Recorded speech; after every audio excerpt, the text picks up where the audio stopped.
I knew he was watching, and the craziest part, I liked it. The first time I noticed the camera in my room, it should have scared me, but it didn't. Instead, I felt this strange rush, like excitement bubbling under my skin.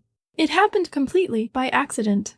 I was fixing my bed, fluffing the pillows like I always did, when something caught my eye, a tiny black lens, barely visible, hidden between a stack of books on my shelf. My heart skipped a beat, not out of fear, but something else. I froze for a second, staring at it, my mind racing. Could it be a joke? Maybe one of my friends had pulled a prank on me? But no, this wasn't some dumb teenage joke. This was something else, something deliberate. And then it hit me, Tyler, my stepdad. He was 52, always so calm, so composed, the kind of man who blended into the background like a piece of furniture you never paid attention to until you did. But I remembered the way his eyes would sometimes linger on me just a little too long, the way his gaze would drop to my hips when he thought I wasn't looking, and suddenly it all made sense. A few weeks ago, he told my mom he was upgrading the security system in the house. At the time, I didn't think twice about it, but now I realized, who installs a security camera in their stepdaughter's bedroom? I could have told my mom. I could have ripped the camera off the shelf, thrown it in his face, and demanded answers, but I didn't. Instead, I left it there, and that's when things got really interesting. That night, when I got home from my friend's house, I picked out the shortest, tightest dress I owned, bright red, clinging to my body in all the right places. I knew he was watching as I stood in front of the mirror, letting the straps of my dress slip slowly off my shoulders.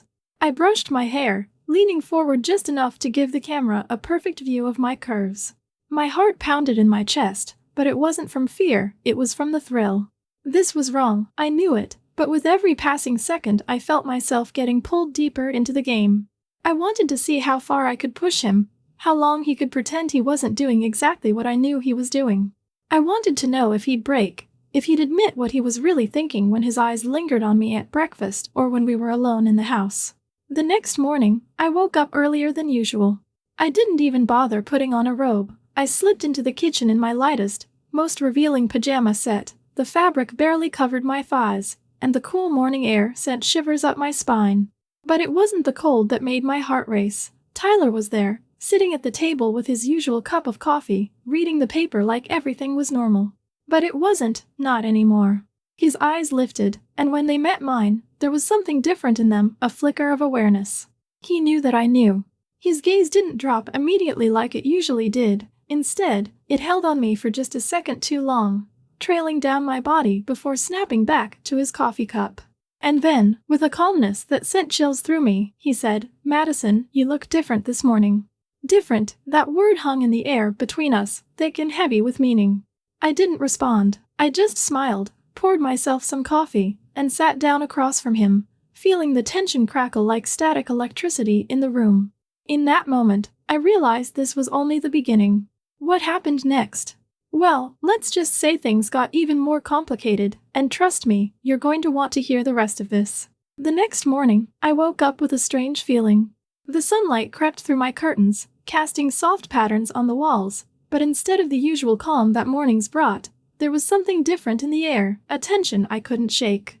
I lay there for a moment, staring at the ceiling, feeling the weight of what I discovered the night before.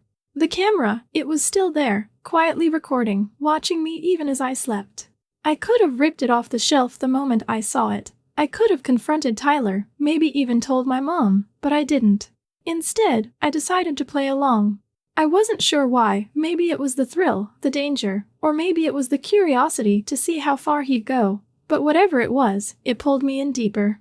I slipped out of bed, deliberately choosing the thinnest tank top I owned, no bra underneath, paired with a pair of shorts so short they barely covered me. I could feel the cool morning air against my skin as I made my way downstairs. The house was quiet, except for the faint sound of sizzling from the kitchen. Tyler was there, standing by the stove, flipping pancakes like it was just another ordinary day. But it wasn't, not anymore. I walked in, acting casual, pretending I didn't know his secret, but every step felt like I was walking on a tightrope. I could feel his eyes on me before I even reached the counter. That split-second pause in his movements gave him away. His gaze flicked over me, lingering just a moment longer than it should have before he quickly turned back to the stove. But I saw it. I felt it. "Morning," I said softly, pouring myself a cup of coffee, the mug warm in my hands. "Morning, Madison," he replied, his voice steady, too steady, but I caught the faintest tremor beneath it. I sat at the table across from him, pretending to sip my coffee, though my heart was pounding too hard to really taste anything. The silence between us stretched thick and heavy. He didn't look at me again, but he didn't need to. I knew he was aware of every move I made.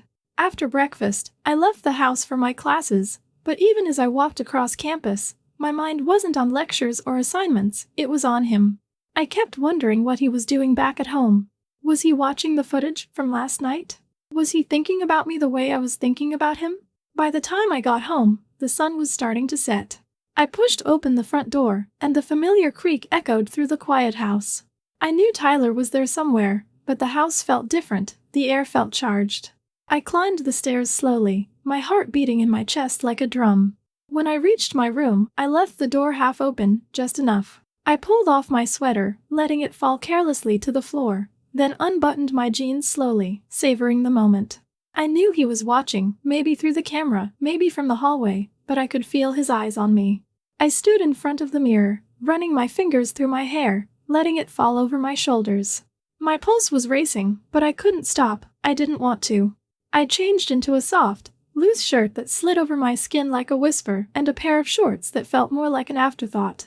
When I finally went back downstairs, he was there in the living room, sitting on the couch, pretending to watch TV. I could see the tension in his shoulders, the way his jaw clenched slightly when I walked in. I sat down on the other end of the couch, the space between us too small, too close. The room felt suffocatingly quiet, except for the soft murmur of whatever show he had on, but neither of us was paying attention.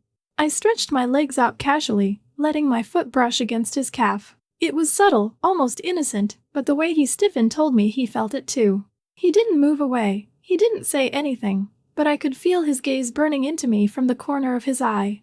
The night dragged on like that, silent, heavy, electric. I could almost hear his thoughts, feel the struggle in the way his hands gripped the edge of the couch as if holding on for control, but he never said a word, and neither did I. When I finally went back to my room, I closed the door softly behind me and leaned against it, my heart pounding. I stared at the camera, its tiny red light blinking in the dark. I should have been terrified, but all I felt was heat, curiosity, and something I didn't dare name.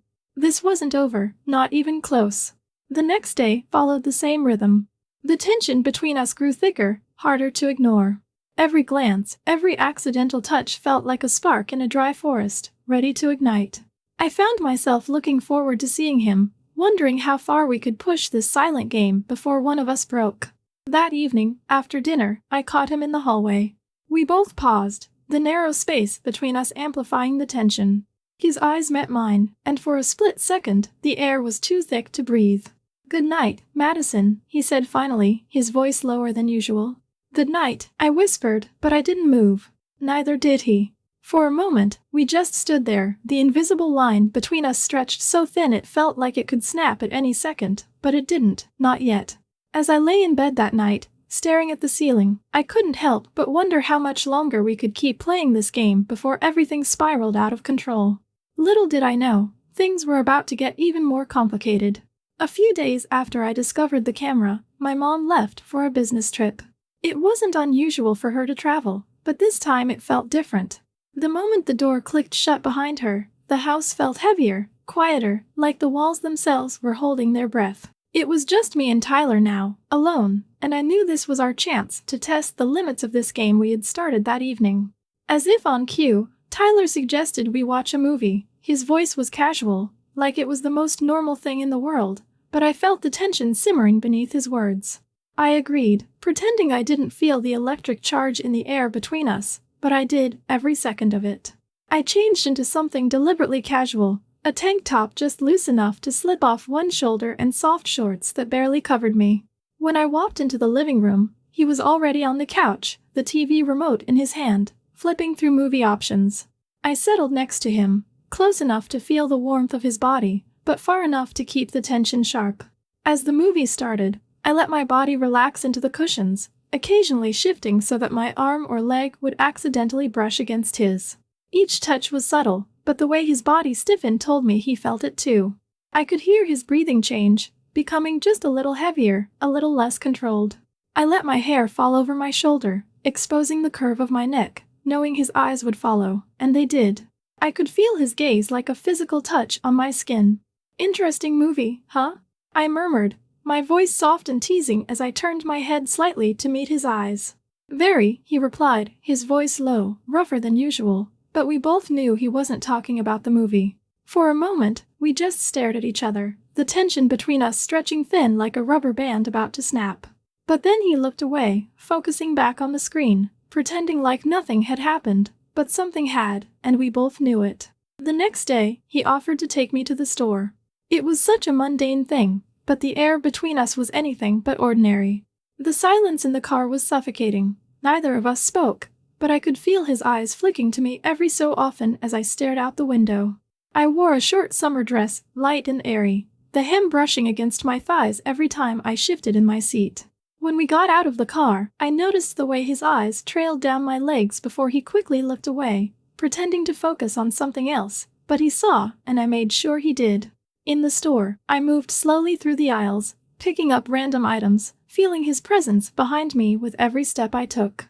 When we reached the checkout, he stood closer than necessary, his hand grazing the small of my back as we moved forward in line. The touch was brief, almost accidental, but it sent a jolt through me that I couldn't ignore. On the way back home, the silence was heavier than before. I could feel the tension building with every mile, like we were driving straight into something neither of us could stop. That evening, after dinner, I decided to push things further. I took a long, hot shower, letting the steam fog up the mirrors. My heart pounded in my chest the whole time, but I didn't hesitate. I wrapped myself in the thinnest towel I could find, barely enough to cover me, and stepped out into the hallway. I knew he was home. I knew he could see me if he wanted to, and I wanted him to.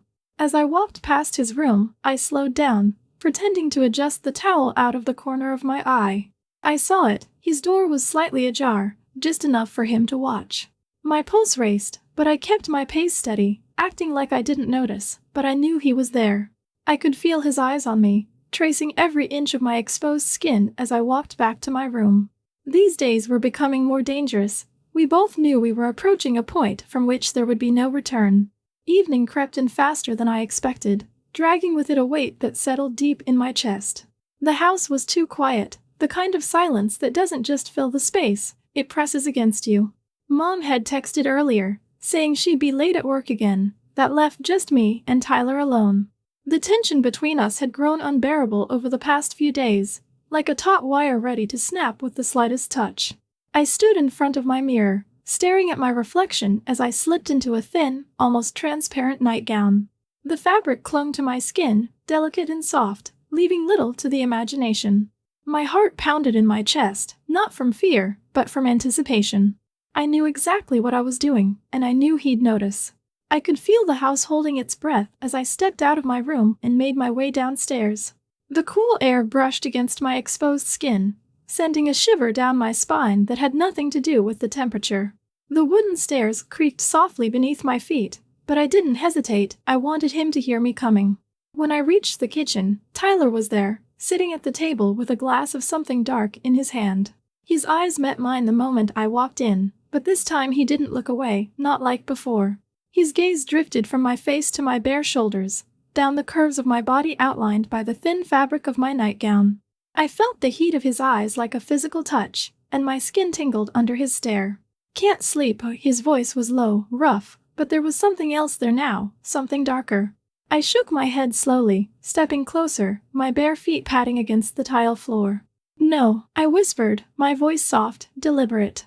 I was testing him, pushing him, and I could see in his eyes that he knew it.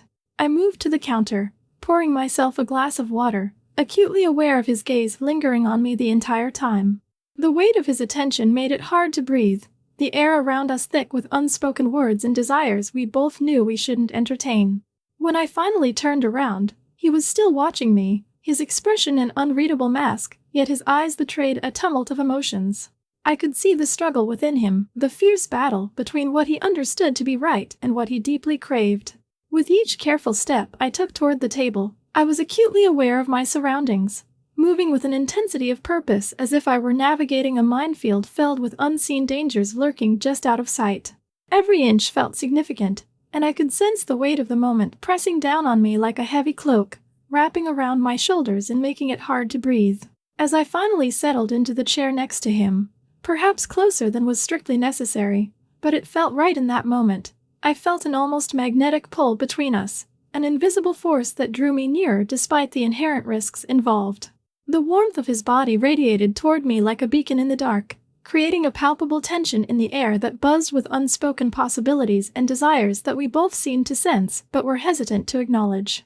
The silence that enveloped us was thick and heavy, but it wasn't awkward. Rather, it was saturated with anticipation, charged like the air before a storm that was poised to unleash its fury upon the world. For a fleeting moment, neither of us dared to move or speak. The only sound was the faint, rhythmic ticking of the clock on the wall, each tick marking the passage of seconds that stretched into what felt like an eternity, an endless expanse of time where anything could happen.